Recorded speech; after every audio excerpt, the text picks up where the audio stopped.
Good morning, नमस्कार। आप सभी का ग्रेविटी पॉइंट ऑफिशियल चैनल में स्वागत है। मैं सुरेश धर दुबे आज आप लोगों के साथ इन्वायरमेंट इकोलॉजी के अंतर्गत यह समझने का प्रयास करेंगे कि मनुष्य किस प्रकार से प्रकृति के साथ अनुकूलन करने के साथ साथ प्रकृति में कुछ रूपांतरण करने की भी क्षमता रखता है, क्योंकि मनुष्य एक विशिष्ट प्राणी है। आज इसी की चर्चा हम लोग करेंगे। हम आशा करते हैं कि आप लोग स्वस्थ होंगे, मस्त होंगे और अपनी पढ़ाई में संलग्न होंगे। इस प्लेटफॉर्म के माध्यम से आप लोगों को प्रैक्टिस सीरीज मिल रही है, मानचित्र द्वारा विश्व के भूगोल की सीरीज मिल रही है, इन्वायरमेंट इकोलॉजी की सीरीज है। साथ में आप लोगों को कुछ समसामयिकी पर आधारित तथ्यों पर भी चर्चा की जा रही है और क्विज टाइप के प्रश्न भी उपलब्ध हैं। तो आप इन सब सीरीज का भरपूर लाभ उठाएं और अपने एग्जाम को बेहतर करने का पूरा प्रयास करें। हम आशा करते हैं कि आप लोग स्वस्थ होंगे, मस्त होंगे और अपनी पढ़ाई में संलग्न होंगे। चैनल को सब्सक्राइब, लाइक एवं शेयर करने के लिए आप सभी का धन्यवाद। यदि आपने अभी तक चैनल को सब्सक्राइब नहीं किया तो चैनल को सब्सक्राइब करें, लाइक करें एवं प्रमोट करें, जिससे प्रत्येक वीडियो का नोटिफिकेशन आप लोगों तक समय समय पर उपलब्ध हो सके। और प्रत्येक वीडियो का पीडीएफ मटेरियल भी टेलीग्राम चैनल पर उपलब्ध है, आप उसे वहां से डाउनलोड करें, जिसका लिंक नीचे कमेंट बॉक्स में दिया गया है। तो आइए प्रारंभ करते हैं आज इन्वायरमेंट इकोलॉजी के अंतर्गत और यह समझने का प्रयास करते हैं कि किस प्रकार से मनुष्य अपनी विशिष्टता के द्वारा ही प्रकृति के द्वारा जो भी दिशा निर्देश या प्रकृति जैसा चाहती है वैसा ही व्यवहार करता है, अर्थात अपने आप को उसी के जैसा ढाल लेता है, जिसको हम कहते हैं अनुकूलन या एडॉप्टेशन। इसके साथ साथ मनुष्य क्या करता है, प्रकृति के साथ कुछ अब उसमें रूपांतरण करने की भी क्षमता रखता है। तो उसी को आज समझना है कि मनुष्य अपनी विशिष्टता के कारण क्या करता है, प्रकृति में रूपांतरण करने की भी क्षमता रखता है। तो आइए समझते हैं। मनुष्य अपनी विशिष्टता के कारण ही मनुष्य अपनी विशिष्टता के कारण ही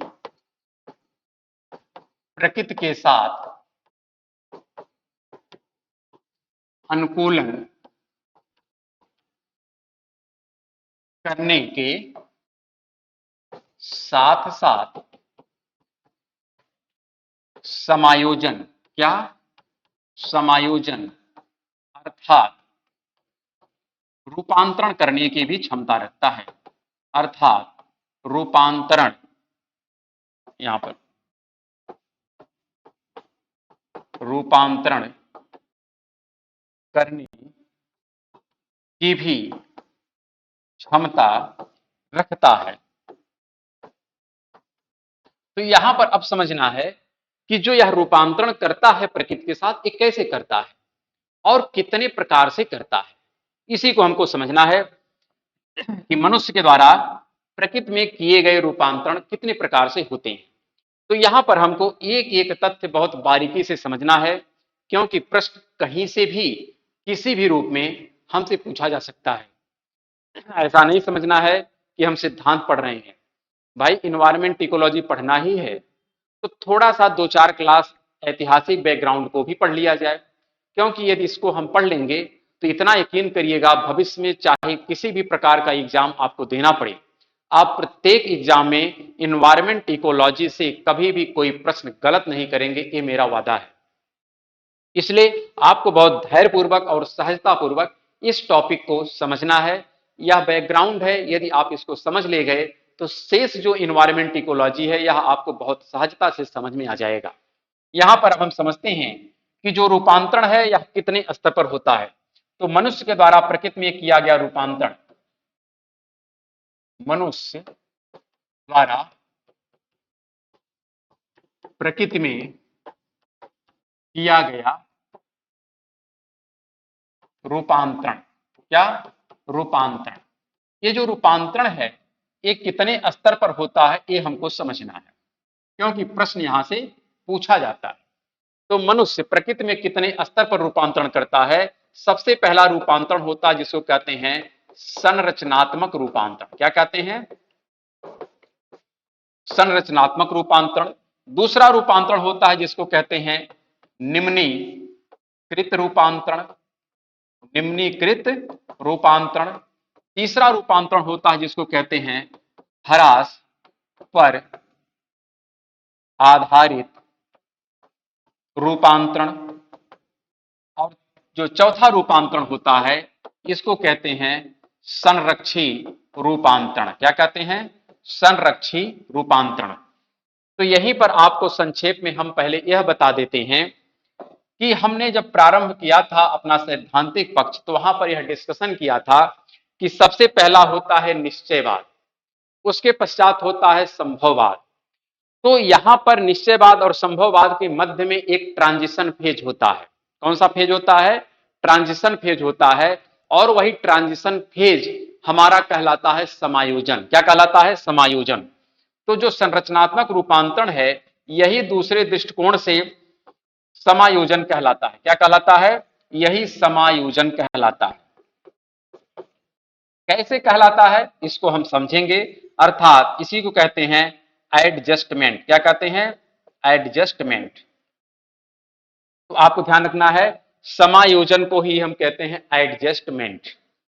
जो निम्नीकृत रूपांतरण होता है इसी को हम कहते हैं संभववाद। क्या कहते हैं? संभववाद। और यही एक प्रकार से भौतिकतावाद है। क्या है? भौतिकतावाद है। तो पहले हम सभी संदर्भों को समझेंगे, इसके पश्चात पुनः हम प्रीवियस एपिसोड पे आ जाएंगे, जो सबसे पहला एपिसोड था जिसमें हमने यह डिस्कशन किया था कि किस प्रकार से लिख ही देते हैं। हमने आपसे कहा था कि जो सैद्धांतिक पक्ष है उसमें सबसे पहला पक्ष था जिसको हम कहते थे निश्चयवाद। क्या कहते थे? निश्चयवाद। सबसे पहला पक्ष था निश्चयवाद। इसी के बाद जो दूसरा मिलता है उसका नाम था संभववाद। क्या था? संभववाद। लेकिन इन दोनों के मध्य में एक ट्रांजिशन फेज है जिसको कहते हैं समायोजन। क्या कहते हैं? समायोजन। यह जो निश्चयवाद है यह एक प्रकार से अगर देखा जाए तो इसको हम कहते हैं अनुकूलन। क्या कहते हैं? अनुकूलन। और हमने यह समझने का प्रयास किया कि मनुष्य आंतरिक स्तर पर और बाह्य स्तर पर किस प्रकार से प्रकृति के साथ अपने आप को ढालता है या अनुकूलित करता है, इसको हमने बेहतर ढंग से समझ लिया है उदाहरणों के माध्यम से। अब आज जो हमको समझना है वह समायोजन का स्तर समझना है। अर्थात समायोजन तो एक पार्ट है, बेसिक तौर पर हमको समझना है रूपांतरण। क्या समझना है? रूपांतरण। तो इसलिए हम यहां पर रूपांतरण को समझ रहे हैं, लेकिन इसी रूपांतरण का जो पहला स्टेप है ए वाला, यही दूसरे नजरिए से क्या कहलाएगा? समायोजन कहलाएगा। और रूपांतरण का जो दूसरा स्टेप है जिसको हम निम्नीकृत रूपांतरण कहते हैं, यही दूसरे दृष्टिकोण से क्या कहलाता है? संभववाद कहलाता है या भौतिकतावाद कहलाता है। तो जैसे जैसे क्लास आगे बढ़ेगी, जैसे जैसे इसकी व्याख्या की जाएगी, आपको अत्यधिक स्पष्टता होती जाएगी, क्रिस्टल क्लियर हो जाएगा कि इन सब में डिफरेंस क्या है। और यदि आपसे कोई प्रश्न पूछेगा तो आप बहुत निश्चिंत पूर्वक प्रत्येक प्रश्न का जवाब भी दे ले जाएंगे। तो आइए सबसे पहले हम पढ़ते हैं संरचनात्मक रूपांतरण और देखते हैं कि संरचनात्मक रूपांतरण कितने प्रकार का होता है। यहां पर अगर हम बात करें संरचनात्मक रूपांतरण, तो संरचनात्मक रूपांतरण का क्या तात्पर्य होता है, पहले इसकी व्याख्या हम करते हैं। संरचनात्मक रूपांतरण का तात्पर्य होता है कि जब मनुष्य जब मनुष्य अपनी मूलभूत आवश्यकताओं की पूर्ति हेतु प्राकृतिक संसाधनों में, किसमें? प्राकृतिक संसाधनों में रूपांतरण करता है। क्या करता है? रूपांतरण या परिवर्तन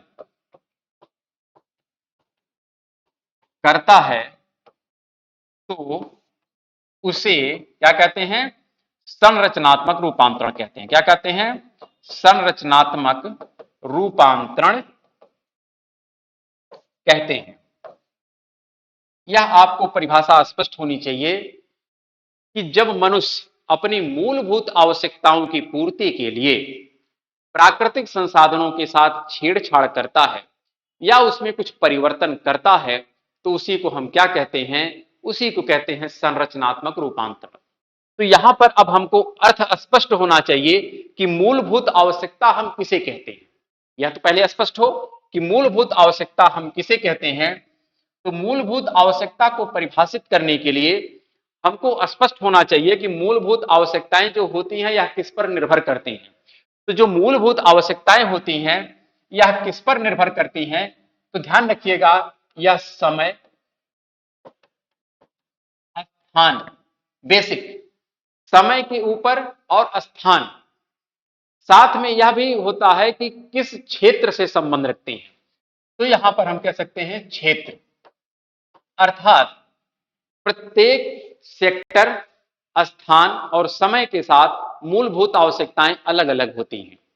आज से हजारों वर्ष पूर्व या कुछ 100 वर्ष पूर्व या कुछ दशक पूर्व जो शिक्षा की पद्धति थी उसके लिए मूलभूत आवश्यकताएं अलग थीं।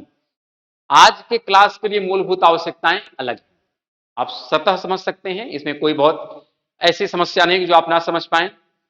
इसी प्रकार आप किसी भी क्षेत्र में जाएं तो हर क्षेत्र में मूलभूत आवश्यकताएं अलग अलग होती हैं। तो इसका तात्पर्य है जो मूलभूत आवश्यकताएं हैं यह निर्भर करती है कि हम किस कालखंड की बात कर रहे हैं। साथ में हमको यह भी निर्धारित करना होगा कि किस प्लेस की बात कर रहे हैं, अर्थात नगरीय क्षेत्र है, ग्रामीण क्षेत्र है, कैसा क्षेत्र है, हम उस क्षेत्र की बात करते हैं। साथ में यह भी देखेंगे कि उसका किस क्षेत्र से संबंध है, क्या कृषि से संबंध है, टेक्नोलॉजी से संबंध है, किससे संबंध है। तो जिस क्षेत्र से संबंध होगा, जिस कालखंड से संबंध होगा, जिस स्थान से संबंध होगा, उसके अनुसार उसकी मूलभूत आवश्यकताएं अलग अलग होती हैं। तो इसी प्रकार अगर हम मनुष्य की मूलभूत आवश्यकता की बात करें तो मनुष्य की मूलभूत जो आवश्यकताएं प्रकृति के द्वारा सुनिश्चित की जाती हैं या प्रकृति के अनुसार होनी चाहिए, उसका सिर्फ तात्पर्य यह है कि जिससे हमारा अस्तित्व बना रहे, जिससे हमारा अस्तित्व बना रहे, वे सभी आवश्यकताएं मूलभूत आवश्यकता के दायरे में आती हैं। इसका तात्पर्य है जिससे मनुष्य का अस्तित्व बना रहे, वे सभी आवश्यकताएं क्या कहलाती हैं, मूलभूत आवश्यकता के दायरे में आती हैं। इसका तात्पर्य है, लिख देते हैं, अर्थात यहां पर हम बात करते हैं मूलभूत आवश्यकताएं। ये जो मूलभूत आवश्यकताएं हम किस दृष्टिकोण से कर रहे हैं, मनुष्य के दृष्टिकोण से कर रहे हैं। तो इसका तात्पर्य है मनुष्य अपने अस्तित्व को, क्या अस्तित्व को बनाए रखने के लिए, क्या करने के लिए, बनाए रखने के लिए जिस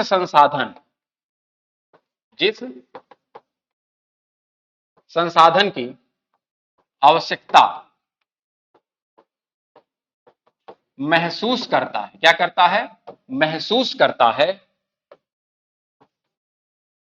उसे मूलभूत आवश्यकता कहते हैं। क्या कहते हैं, उसे मूलभूत आवश्यकता कहते हैं। लेकिन वर्तमान परिदृश्य ऐसा बदल चुका है कि हम लोग अपनी मूलभूत आवश्यकता और अपनी इच्छा में अंतर करना भूल गए हैं।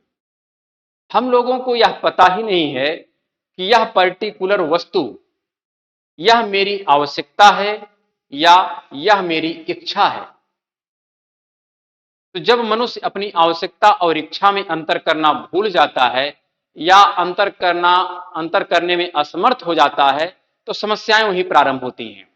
लेकिन यहां पर बात हो रही है कि जब मनुष्य अपनी मूलभूत आवश्यकताओं की पूर्ति के लिए प्राकृतिक संसाधनों में क्या करता है, कुछ परिवर्तन करता है, क्या करता है, कुछ परिवर्तन करता है, तो उसी को हम कहते हैं क्या, संरचनात्मक रूपांतरण। उदाहरण के तौर पर समझते हैं कि सपोज दैट अगर किसी वृक्ष पर फल है और फल पक करके स्वतः गिरे और उस फल का हम सेवन करें, तो यह जो कंडीशन है इसको हम कहते हैं अनुकूलन, एडॉप्टेशन, कि प्रकृति ने हमको फल दिया तब जाकर के हमने उस फल का सेवन किया। लेकिन अब हो सकता है कि फल को स्वतः पक करके गिरने में एक लंबा समय लगे और तब तक हम सरवाइव ना कर पाए, हमारा जीवन ही समाप्त हो जाए, हम इतना इंतजार करने की क्षमता में नहीं है। तो ऐसी परिस्थिति में क्या करेंगे, हम फल को कृत्रिम तरीके से तोड़ेंगे और उसको अपनी आवश्यकता अनुसार मॉडिफाई करेंगे, अर्थात उसको चाहे पकाएं या कुछ भी करें, उसका हम सेवन करें।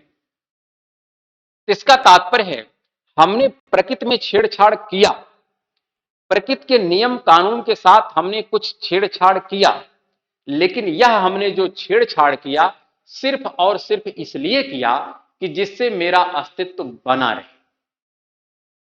तो यदि इस प्रकार से हम प्रकृति में कुछ परिवर्तन करते हैं तो यह परिवर्तन जो कहलाता है इसको कहते हैं संरचनात्मक रूपांतरण, और यही कहलाता है एक प्रकार से एडजस्टमेंट, कि हम प्रकृति में परिवर्तन तो कर रहे हैं लेकिन हम सिर्फ उतना ही परिवर्तन कर रहे हैं जिससे हमारा जीवन बना रहे, बस इसके अतिरिक्त कुछ भी नहीं।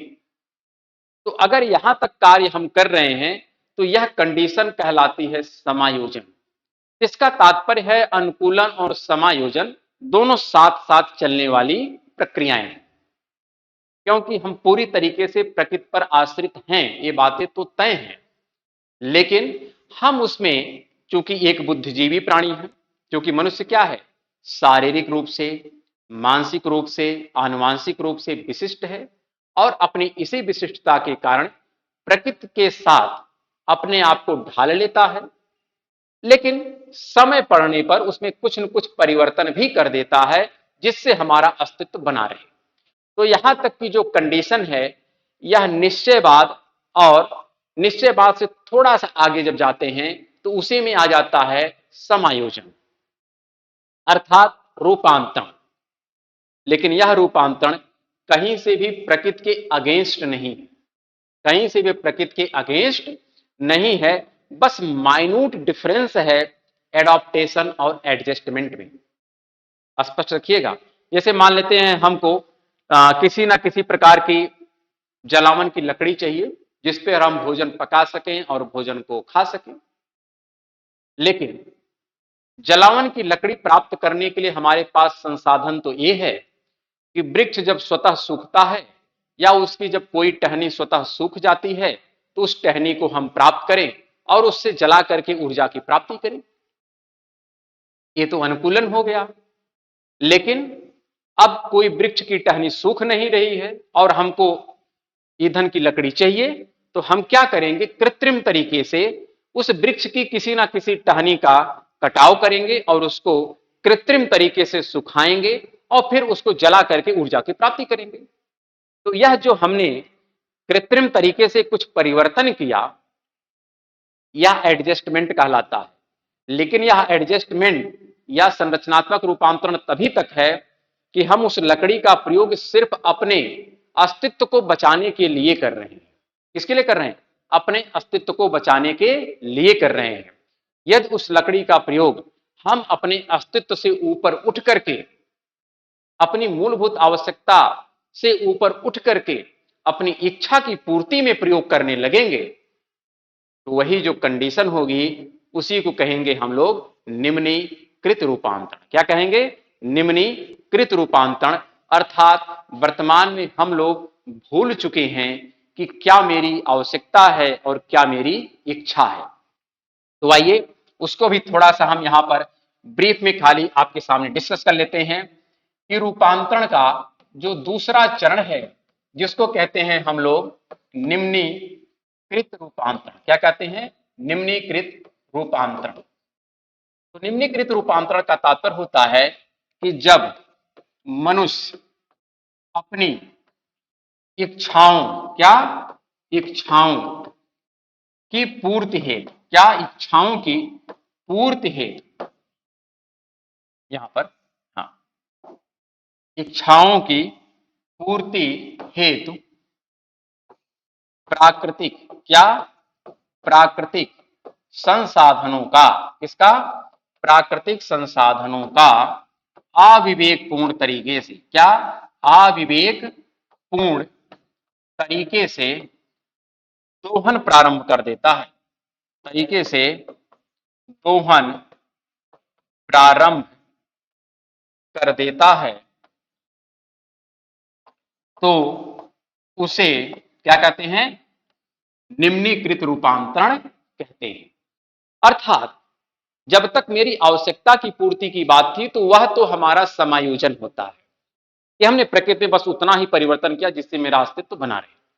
लेकिन जब हम अपनी इच्छा की पूर्ति के लिए काम करेंगे तो हमको अब इस बात की चिंता ही नहीं है कि इससे प्रकृति को क्या नुकसान होगा, कोई हमको परवाह नहीं है। अर्थात हम क्या करेंगे? प्राकृतिक संसाधनों का अविवेकपूर्ण तरीके से दोहन प्रारंभ कर देंगे। कैसा दोहन प्रारंभ करेंगे?